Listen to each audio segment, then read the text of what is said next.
কোদাল আনছি, কোদাল দিয়ে পানি কেটে বের করব। আসলে কষ্ট কষ্ট তো লাগতেছে, সে সাথে মানে বুকটা ফেটে যাচ্ছে। এই দেখেন, দেখছেন মানে পানি কতটা পানি হয়েছে, 2 ঘন্টায় প্রায় মনে করেন একাধারে পানি হয়েছে, যে পানি থামার কোনো নাম নেই। আমি ভাবছিলাম হয়তো এই সমস্ত জমি সব শুকনা ছিল, এখান থেকে এই যে এই ভুঁই থেকে এখান থেকে পাওয়ার টিলারে করে ধান নিয়ে গেছে, পাওয়ার টিলারে টলিতে করে।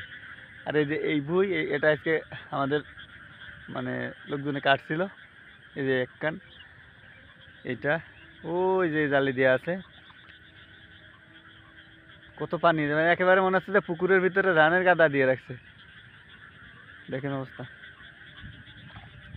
আপনাদেরকে একটা মানে ইনফরমেশন দিই আর কি, যে 1 বিঘা জমি, 1 বিঘা জমি যাদের নিজেদের জমি, তাদের প্রায় খরচ হচ্ছে 20,000 টাকা। মানে 1 বিঘা জমি চাষ করে বাড়িতে নিয়ে একেবারে ধান মনে করেন গোলায় ওঠা পর্যন্ত, ধান লাগানোর আগ থেকে ধান গোলায় ওঠা পর্যন্ত আপনার নিট খরচ আছে প্রায় 20,000 টাকা।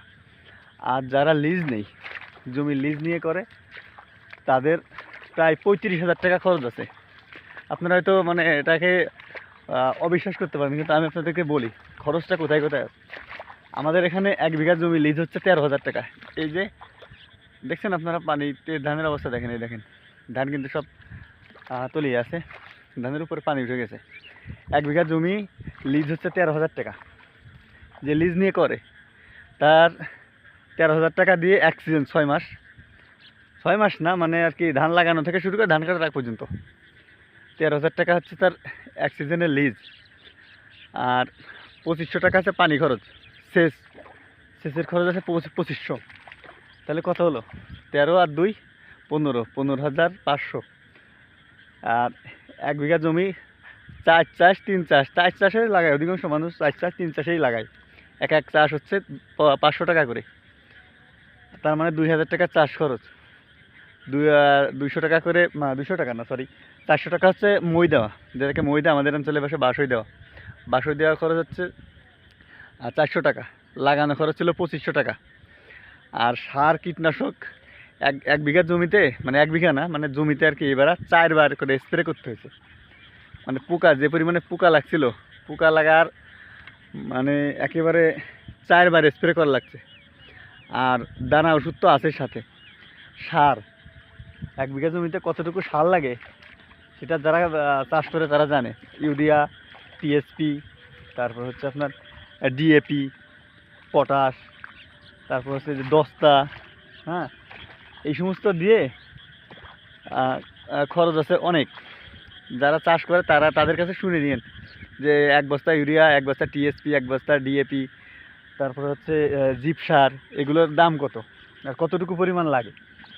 তারপরে হচ্ছে কাটার কথা বলতেছি আমি। এইবার আসি, এই ধান যে কাটতেছে 1 বিঘা জমি কাইটে বেঁধে আপনার হচ্ছে ঝেড়ে উড়িয়ে দেবে আর কি। হ্যাঁ, একেবারে মনে করেন যে ফ্রেশ করে উড়িয়ে আপনার গোলায় উঠিয়ে দেবে। বিছালি বা এই ধানের খড় যেগুলো বলেন আপনারা, এগুলো হচ্ছে আপনার করে দেবে,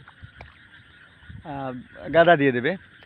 8,500 টাকা করে, 8,500, আই রিপিট 8,500 টাকা করে। অনেকে বেশি নিয়ে আসছে, 9,000 করে নিয়ে আসছে এইবারকের হাটে। তাহলে কত গেল আপনার হিসাব করেন। তারপরে এই যে ধান, এই ধানটা বাড়ি নেওয়া লাগবে না? এই ধান বাড়ি নিতে হলে 1 বিঘা জমি 2,000 টাকা দেওয়া লাগে। 1500 টাকা হচ্ছে রাস্তা থেকে, আর এই জমি থেকে নিয়ে গেলে 2,000 টাকা দেওয়া লাগে পাওয়ার টিলারের ট্রলি অথবা গরুর গাড়িতে।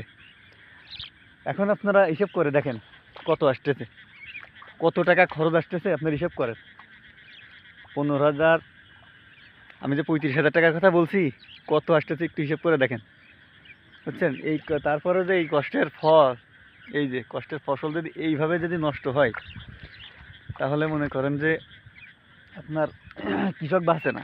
কৃষক মানে যে যার এইভাবে নষ্ট হয় সে বাঁচে না। এই যে ধানটা না, এই ধানটা গত কয়দিন আগে শিলাবৃষ্টি হয়েছিল, আপনারা জানেন। শিলাবৃষ্টিতে একেবারে মানে 3 ভাগের 1 ভাগেরও বেশি পড়ে গেছিলো, প্রায় অধাবধি ধান ঝরে গেছে। তারপরে যেগুলো ছিল সেইগুলো এই যে এই অবস্থা। তাহলে 1 বিঘা জমিতে যে ধান আছে আমার, এখন 15 মণ ধান হবে না। 1 বিঘা জমিতে এই যে ধান দেখেছেন না, রোদ উঠছে। 1 বিঘা জমিতে 15 মণ ধান হবে না। ঘন্টা দুয়েক আগে বৃষ্টি হয়েছিল, এখন রোদ উঠছে। এই যে দেখছেন, বৃষ্টি হয়েছে, বৃষ্টি, রোদ উঠছে।